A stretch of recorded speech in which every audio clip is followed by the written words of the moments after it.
Having taken 12 months in the making, here, for the first time ever, the Warrior 170 is at long last put through its debut handling and performance trials. Well, this is it. The boat's first ever runabout on the water. In a few minutes' time, Paul and Phil will be putting it in. We'll be able to check the boat's stability, its balance and its handling. But unfortunately, at this stage, its proposed partner in the shape of the first ever Suzuki DF90 to leave Japan for the UK is still on board a ship en route. This, however, could be a blessing in disguise, as it will provide some personally generated comparative performance data from Suzuki's main competitors at Honda. Visually, the 170 looks like an incremental addition to the current Warrior range, but don't be deceived by that. The brief given to the boat's designer John Moxham was to improve the new model's pace, handling and performance. What he then came back with was a much deeper V'd 17-foot hull that is 1 inch wider than a 165 at the gunnels, 4 inches wider at the waterline, no pronounced keel, and a single large reverse chine to prevent lateral slippage in tight fast turns. With its much more curved cross-sectional profile compared to both the 165 and the 175, despite its looks, this boat was always going to be a radical departure in handling terms from all that had gone before. No surprises then that it felt like no Warrior boat I've ever been in before, which up to present is every model they've produced. But there were some surprises in store.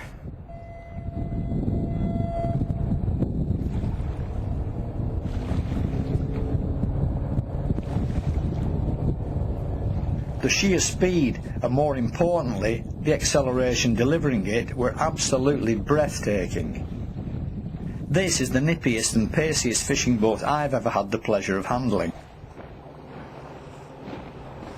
But without any doubt, the biggest surprise of all was the boat's cornering characteristics. With hindsight, I suppose, we should have expected a difference. Being acclimatised to the feel of a 165, my instinctive response to the degree of banking tilt when I turned the wheel hard over at speed for the first time was to back off the revs as quickly as I could to stabilise the thing.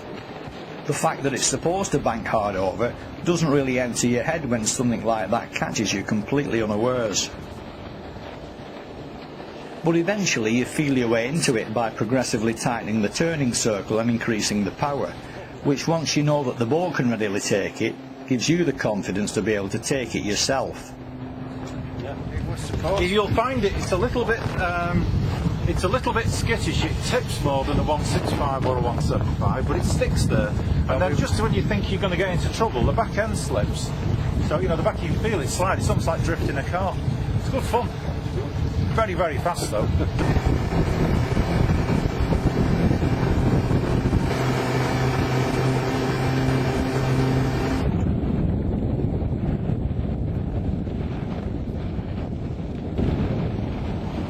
Well, that was awesome. Cruises fantastically at 30 knots, top speed about 35, feels just a little bit different to the 165, leans a little bit more, something that you'd have to get used to. It just feels that little bit different, but it certainly motors well, really well, very impressed. My efforts, however, paled into insignificance compared to Phil Byram when he decided to settle the issue once and for all by turning the wheel as far over as it would go full throttle. In anything other than a test, this would be classed as a handling error, and as expected it did assume quite an interesting angled tilt. But it only leans over so far before it digs in, after which if you keep piling on the power or tightening the curve, the back end gives a little slip to take the sting out of the manoeuvre.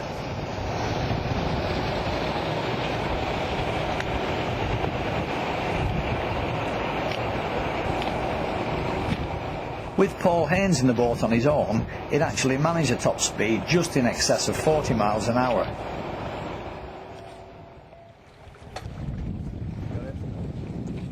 One point we all picked up on was that the engine could have done with a touch more trim to get the nose of the boat a little further down. The couple of extra degrees of angle designed into the transom were obviously proving not to be enough, so a transom wedge would need to be tried next time out. In addition to this, there was also a bit of flex in the inner floor, plus a hint of vibration from the hull. There had been doubts at the construction stage as to whether the long centrally placed underfloor locker would be enough on its own to support the inner floor. But that's what pre-production testing is all about. Back at the workshop, this was quickly remedied by the fitting of 4 transverse stiffeners each side of the locker, which beef up both the floor and the hull, though the hull had already been pre-strengthened by incorporating biaxial roving matting into its layup.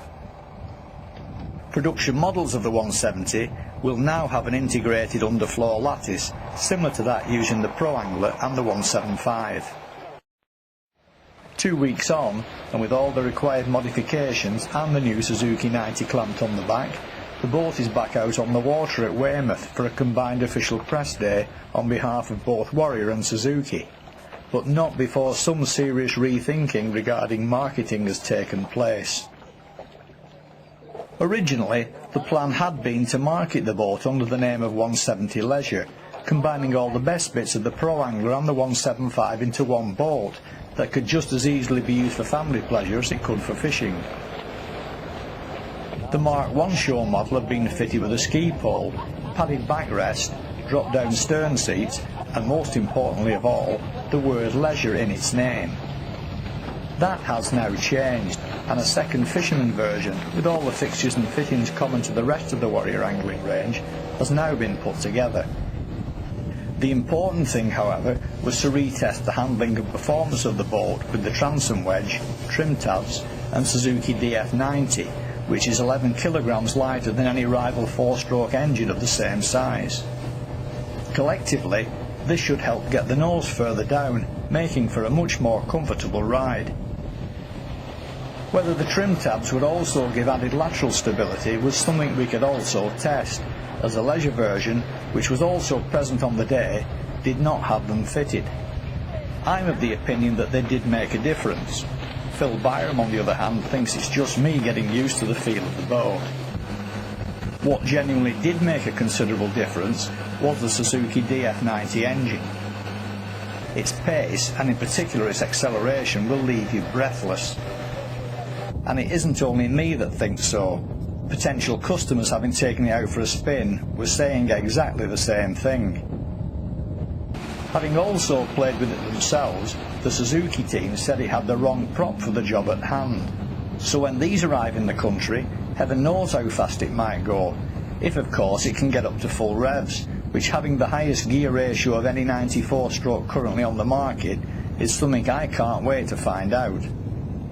But besides producing one of the lightest and most compact like-for-like outboards with the new DF range, Suzuki have also produced what they claim are the most fuel-efficient comparable engines on the market too.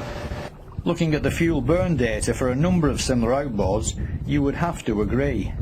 Not so much at the full throttle end of things, but in the mid-range, which is how most angling trips are run due to the weather, there does appear to be a considerable difference. Today's the second time I've been out in the 170, and this time it's got the modifications, the reinforcing under the floor, the wedge on the stern, the trim tabs and the much lighter Suzuki 90 engine, and believe me, the engine really pushes it along well. For me, it's a lot softer ride than the 175 and the 165. It rolls a little bit more, it banks a little bit more, but it's a much faster, much nippier, much pacier and a much softer riding boat than both those other models. The handling of the new boat's definitely an improvement on the 165. It's forgiving though as well. You can drive it very hard, get great fun out of it, whether you're fishing it or just having a family day out. But as a fishing machine, it's going to take some beating. It'll leave a 165 comfortably behind, top speed and ride as well. This boat, along with the Suzuki DF90, in-suspension Roller 7 trailer and Lowrance electronics, makes for a cracking outfit. Would I want to own it? Well, that question's easily answered.